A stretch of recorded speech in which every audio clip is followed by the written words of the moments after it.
if you're in Australia, you may have noticed, you may not, that there is a new team being introduced to the AFL. Hey, sometimes on this podcast, we love to talk about footy, especially when it is linked to something in the world of pop culture, which this is, okay? I talked about this on the pod last year, but officially unveiled earlier this week was the Tasmanian Football Club. Tasmania will now have a football club, which I think is awesome. And they are officially called the Tasmania Devils. Just the Tasmania Devils, not the Tasmanian Devils, the Tasmania Devils. Their colours are like essentially green, a shade of yellow, and I think a shade of red. Really cool. I think it's cool. And I think they have 100,000 members, like, you know, who have already signed up. They don't start playing until 2028. But the Tasmanian team, really interesting. Tasmania Devils, of course it was always going to be something along those lines, but there is a lot of interesting drama around this, which leads me into talking about some other stuff to do with Warner Brothers. Because the main reason that it's not the Tasmanian Devils is, of course, because Warner Brothers owns the Looney Tunes character Tasmanian Devil, Taz the Tasmanian Devil, who you will all most likely recognize. He is that little brown Looney Tune. He's in Space Jam. He's in Space Jam 2, right? And funnily enough, first little thing that I found interesting is this guy, Jim Cummings, who is the voice actor of Tasmanian Devil, did a little post on Twitter about the new AFL team. Funnily enough, Jim Cummings is also the voice of Winnie the Pooh and Tigger as well. You know that Winnie the Pooh, like, oh, bother, oh, Piglet, what are we going to do with all the honey? I actually think I'd do a good Winnie the Pooh voice. But anyway, here's what Jim Cummings had to say. Hey everybody, Jim Cummings here, and I just want to give a shout out and a hello to all my buddies down in Tasmania. Congratulations on landing your very first AFL team. It's astonishing. Good for you. And guess what they're called? The Tasmanian Devils. Why do I like that? Good job. And oh, before you go, I do want to say one brief message. Taz-like. So that's the Tasmanian Devil voice. Like, imagine that's your job. Hey, we need a voice for this character. Oh, I can do it. Like, that's fucking hell. But Jim Cummings is actually like a very good voice actor, by the way.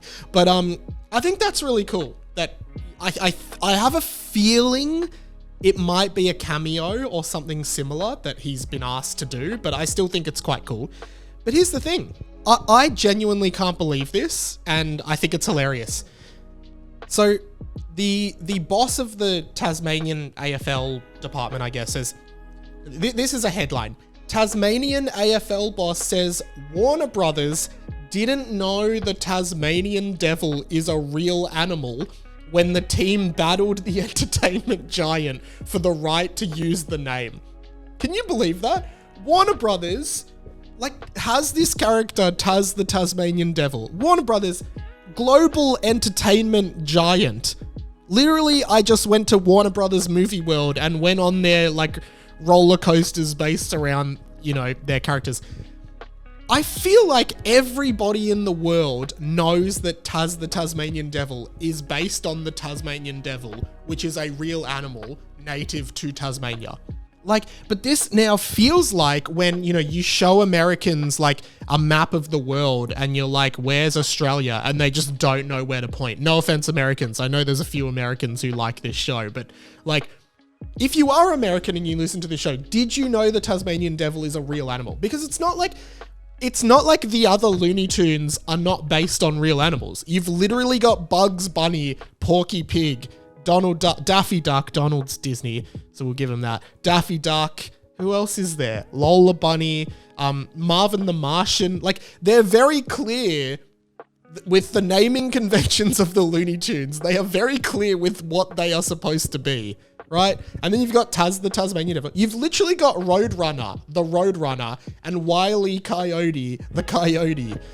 So then they're like, no, we must have made up Tasmanian Devil. There's not actually a thing called Tasmanian Devil. And the fact that, like, it does sort of sound like the Tasmanian, this tiny state that's not even connected to mainland Australia, is fighting global entertainment giant Warner Brothers and going, hey, like, I think we're allowed to use Tasmanian Devils because it's a real animal.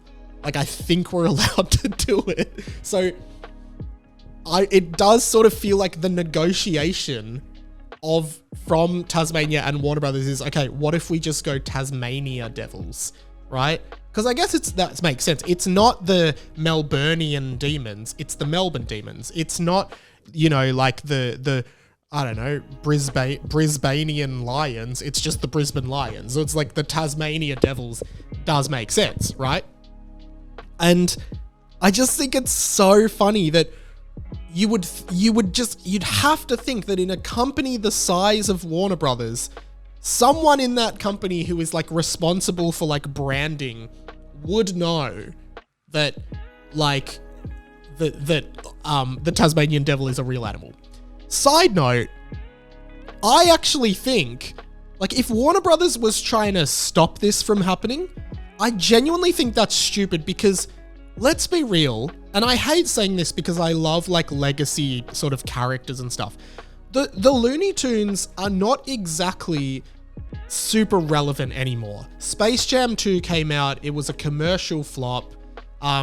They're not exactly like in the forefront of kids' minds, of adults' minds. They're not extremely relevant anymore. Okay? I feel like everyone knows the Looney Tunes, but no, they're not relevant and actively a part of pop culture aside from the fact that they're legacy characters, right? So I actually think having a football team that is always going to trigger that character in people's minds is fantastic for brand awareness. Like, I actually think if every time from the rest of my life, every time I see the Tasmania Devils are playing footy, I will think of Taz the Tasmanian Tiger, the Looney Tune. And I think that's a great win for Warner Brothers. There's no loss there for them. And I seriously doubt there will be any brand confusion. In fact, I think Warner Brothers should pay them to make Taz the mascot. That's what I genuinely think. Hey guys, thank you so much for watching this video. I hope you enjoyed it. You can click that subscribe button if you did. Leave a comment with your own thoughts, and a thumbs up on the video always helps as well. Also, I would love for you to check out some of my other videos on this channel, my podcast, which is available anywhere you podcast and on my channel, and a bunch of other stuff like my Patreon, which is down below. This is a pop culture channel, so if you enjoyed this video, I'm sure you'll enjoy a bunch of my others, so please go and check it out. Thanks so much for watching. My name's Radio Mike. I'll see you in the next video.